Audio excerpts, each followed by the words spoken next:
Well, hello, everybody. Welcome to another episode of Seize Your Business. I'm your host, Jim Waszak, and our co-host, Kevin O'Flaherty, is not able to be with us today. Today, our guest is Andrew Brown. Hello, Andrew. Hey, how you Welcome doing, to Jim? the What's show. going on? How's it going today? And our topic is overcoming adversity. And Andrew has had some adversity, which we're going to talk about in a minute, but he's also ex-U.S. Army, so I wanted to thank him for your service. You're very welcome, really sir. Appreciate that. Appreciate that. And so you were almost killed at one time, right? Yeah. So tell us the story, because this will probably tie into overcoming adversity, which is our topic today. Absolutely. I'm a former medical service officer for the United States Army. So I served in the military 14 and a half years. And I was 7 hours from graduating from medical school. And at that time, we were on our way from a venue, and our car broke down on the expressway. And so two of my military buddies and myself got out, and three strangers that were good Samaritans kind of got out and helped us out. Mm-hmm. A driver that was unaware we were on the expressway hit the back end of our truck, and the truck just took off and knocked down all six people. It was really bad. Oh my gosh. Really, really bad. And so, another driver, called emergency response, and they kind of came together, and ambulances and helicopters and so forth. And what my mom said, what they had did was that they said that the ambulance put everybody in all the people that were injured, put them in an ambulance and put me in a helicopter. Okay. Yeah, put me in a helicopter, so I was kind of the chosen one. The worst one. Worst one, yeah. And so when I got to the hospital, they called my mom and told I had 13 hours to live and to make funeral arrangements for me. Wow. Yeah. Wow. So it was a really, really a bad accident. Really, really bad. I had a cranial replacement. I had a subdural hematoma. Mm-hmm. It was a blood clot in the brain. Oh my God. So I had a sinus repair, maxillofacial fractures, broken jaw, broken chin. Trach, crushed lungs, cracked ribs, broken hip, dislocated leg, and I was also in a coma. So was there any part of you not injured in this thing? That's just about everything. Seemed like he got it from the head to the toe. Yeah. But just thanks be to God. Lots of prayer support from the families. Lots of just lots of support. By the time my mom made it down. We're talking about overcoming adversity. Sometimes when you're in a traumatic situation, everybody kind of don't see the same thing. Mm-hmm. And the irony of my particular situation was, when my mom actually made it down to the hospital, the doctor told her that if I had a fever, blood pressure went up, or I got an infection, anything of that magnitude, they wasn't doing the surgeries. Mm. And so I'm just thankful to God for her and the prayers of the family, the prayers of my military peers, and just even folks. I mean, when they realized I was in a coma, because they were having a New Year's event, and then my teacher had called me.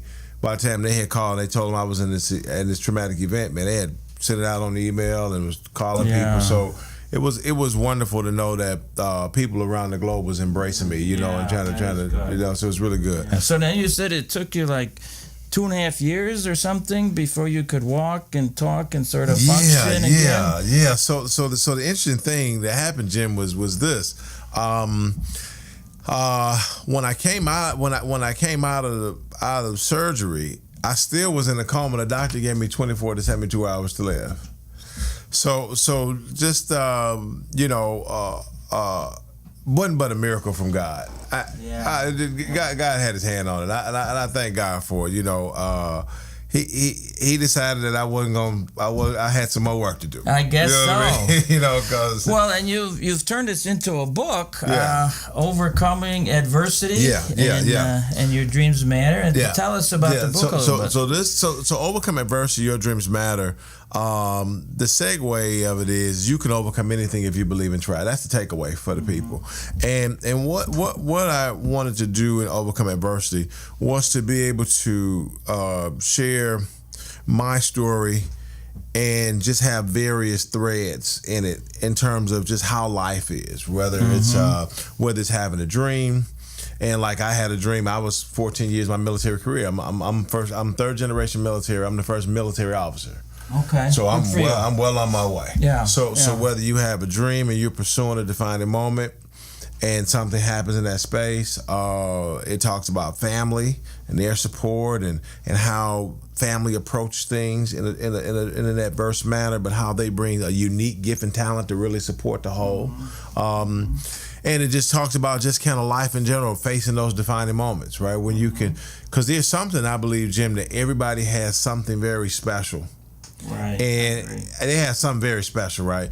And what happens is, I think sometimes in the nuance of life, and it's just in the rolling of life, day-to-day hustle of life, we really forget our own personal testimony, right? Whether it was getting our first A in class or our first hit, whatever. I don't know what it was, but but I think we all forget that special testimony that we have, whether it's landing the first idea job or even just first getting the job, whatever. You know what I'm saying? And I think what I wanted to do in the book was I shared a little bit about military in terms of our land navigation course. As people, maybe the public doesn't know, they always see us going around the globe places, and they put us in strange places, whether we're in the woods or the desert or something. We always in strange places, right? They really don't understand the training that we had to go through to get to those strange places, right? We're just not in the strange places trying to find something to do. We're really scared to be there. And so I wrote a little chapter 2 about that experience called land navigation. Okay. Right, so it was called character development, but I took a land navigation kind of analogy and just introduced them to our world and what nature looks like. So it's really good, and I'm really excited about that. So on the topic of overcoming adversity, now in your case, I mean, you had truly a life and death adversity. A lot of people, it's they forgot to buy milk on their way home, and the wife is mad or something, but. With true adversity, what are some of the linchpins? You kind of mentioned support and prayer, but what? So if somebody just has learned about some tragedy and they now have to deal with it, what are like sort of the first couple things you would suggest they do? Well, I'm glad you mentioned that. This particular season of my life has afforded me an opportunity to be at the hospital with a lot of my own personal friends and family that are really in this defining moment with this particular person having a medical issue. And sometimes they're mature in age, right? And they've been dealing with this for some time. And then sometimes you're just being young. Yeah. One of the things that I always share with people, because you can't pick and choose how people are going to respond. They just got a different emotional, how they view the world. But one of the things I encourage people to do is to just step back for a second and take a breath, right? You got to take a breath because one of the things you have to do is you have to figure out who you are in that situation, right? You have to figure out who you are in that situation. For me, based on real examples, when I come into these situations, right, I know that I hold a position of leadership within the context of the family. I'm not the senior folks where the matriarchs are, and I'm not the youngest person there. But in this particular space, in between your 40s and 50s and your 30s, I hold a place of leadership in that space. So how I respond has something to do with how everybody else is going to be impacted, and they're all watching me. Yeah. Right. Yeah, sure. And so when you step back for a second, you can really kind of relax. I'm not saying you don't have permission to cry. I'm not saying you don't have permission to be. I'm not saying none of that. I'm saying, but for step back for a few seconds and just relax. What is really happening? Take stock. Where you're at. What's really happening? Because if it's somebody like my grandmother. Two grandmothers just recently passed. 114, 115, right? 2014, 2015. Okay. And so one was 85, one was 100. 100, wow. Right? Okay. One grandmother had 5 strokes. Right? Now this woman loved the Lord and on fire, but she had 5 strokes, right?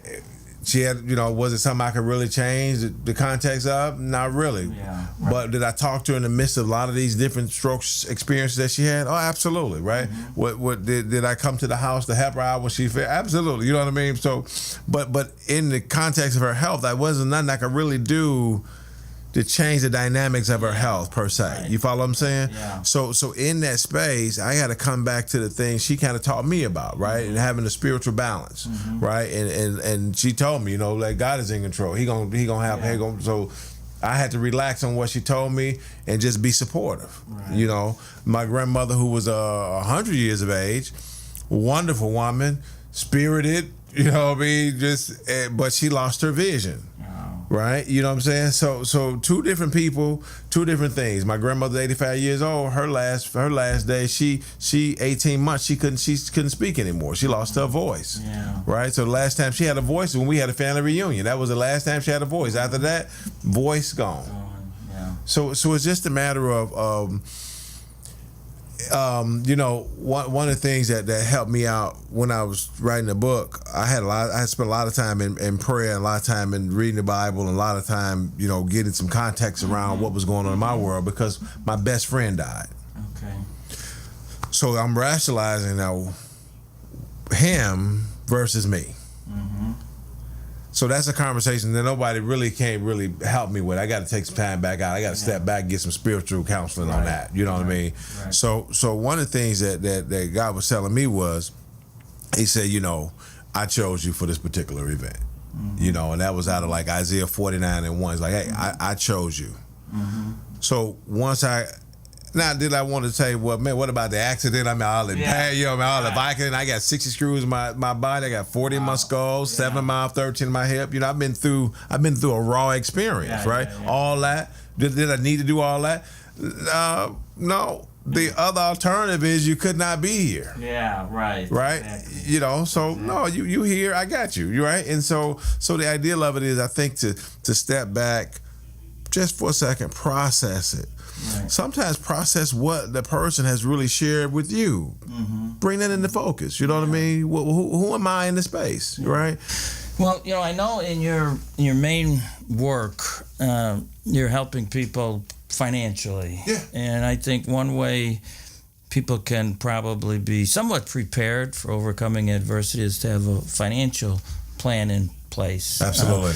Why don't you speak a little bit to the importance of that and how you do that and why that matters, that sort of thing? Jim, I thank you for pointing that out. Part of my life's work as well is that I always wanted to be on Wall Street. Mm-hmm. When I was in college, I worked at the Chicago Mercantile Exchange. Okay. I was one of the best market reporters down there. And I couldn't stay because I had a contract with the military, so I had to... Sure. But I was in two wonderful worlds, right? Yeah. Serving the flag and serving finance. I was in two great worlds. Yes. But when I had the auto accident, it really brought the importance of finance into a really robust perspective. Sure. Just from the fact of just having, insurance, right? Just at the hospital. My medical bill after onslaught, and it initially was $250,000, $250,000.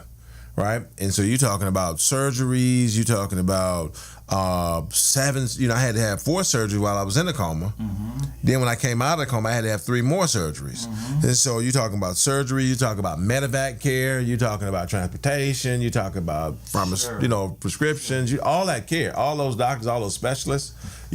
So one of the things that people don't know, and one of the things I want to be a beacon of light for is that is something that we don't want to run from. Yeah. You want to run into that, right? Mm-hmm. And whatever that is that you need to do as far as health insurance, as far as getting, health insurance first, getting that squared away, just get it, right? And just have faith and to know that you can pay it, right? But make sure you have it, because that thing will disrupt your whole family.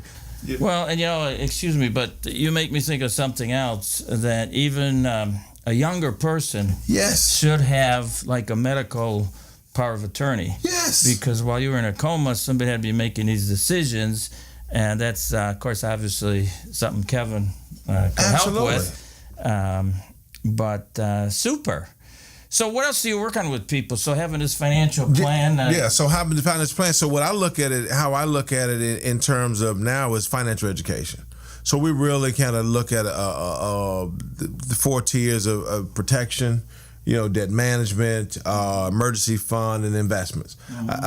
Sometimes people have that strategy backwards, right? And it's not that they just necessarily have it backwards. It's just that there's just more education that needs to go forward in terms of how you doing it, right? Yeah. And so I'm all for whatever TSP programs, 401ks, all those programs are excellent. Yeah. But the idea behind it is that looking at it from my real life experience, that program, that strategy is inverted. It's kind of the wrong way, right? Because what happens is if you start investing up front and you start putting money away here, you really can't flow into the things that money needs to be protected of, right? Yeah, right. And so you sometimes miss your protection, right? Because you assume that your money here is going to take care of that, or you look at another benefit through work and you figure they got everything covered when in actuality they don't.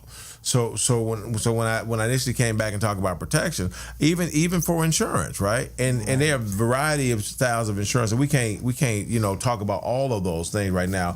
But the ideal of it is being able to talk to a financial professional about the right type of insurance for your need. Because the ideal of it is that, thankfully for the military, for me, I had coverage. It would have covered everything that you need, but in a more fortunate, right? But in a more general sense for the general public, everything that you own with your signature name needs to be protected, right? And so you talking about your house, your car, and even though you can't really put a price tag on your life, the value that you bring to the family, that even needs to be protected as well. It has an immense value to it. You know what I mean? So your salaries and all those things, and because if you can ensure the whole of it, then it takes a little burden off of you, and you can use various strategies to do other things and so forth and so on, right? But that's something what a financial professional would talk you through. But the other thing that I think is important too is your debt management, right? Because the reason I bring it up. So all of a sudden now I come out of the coma. I'm coming through my first tier of physical therapy. I'm still in trouble. I'm in a wheelchair, right? I got my mouth wired shut. You know what I'm saying? And I'm communicating with everybody via paper. So I'm kind of writing down notes on paper. And but just so happens that, I give my mom my wallet, and I say, hey, you can have access to the bank account, and I have money in the bank account, just whatever we need to do. Sure. And so the debt management also is when somebody also is out for work to help meet your needs, right? Is there some cash somewhere that can help supplement, like an exchange, where you can, you know what I'm saying? Because sometimes we don't think about it in that context, right? And so that's why that emergency fund is really important, because if somebody's going to be off to meet my needs and my care, they missing out on time away from work to do something too.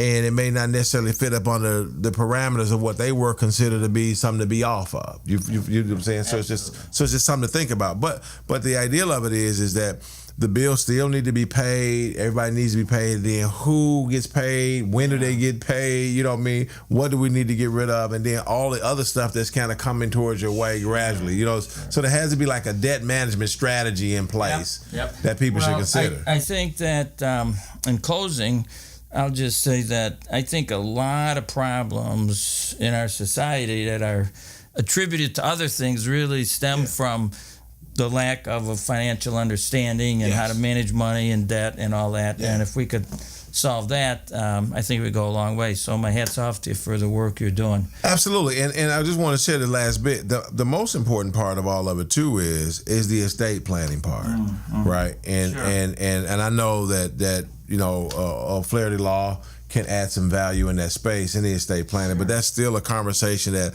a financial professional and an attorney can have because you need to work that out, those details. So Andrew, if somebody wanted to get a hold of you, either to talk about their financial situation or they have some adversity to overcome, what's the best way to contact you? The best way to contact me is at 312-719-6934. You can also visit my website at andrewbrownbooks.com. That's andrewbrownbooks.com. Okay. And I also have financial workshops that I host out in the Oak Brook Financial Center, right here out on Tower Road there. And so, but you can contact me through the website at wfgconnects.com. Okay. That's WFGconnects, CONNECTS.com/Andrew Brown. And you can stop there and visit the website and the blog. Super. Well, and if you need me, of course, 630-272-3895. Andrew, thank you very much. Jim, thank you so much. It's been an honor and a pleasure. Show. Truly been an honor and a pleasure. Absolutely. All the best. Yes. And all the viewers, overcome adversity. Your dreams matter. I'm proud of you. Make your dream happen.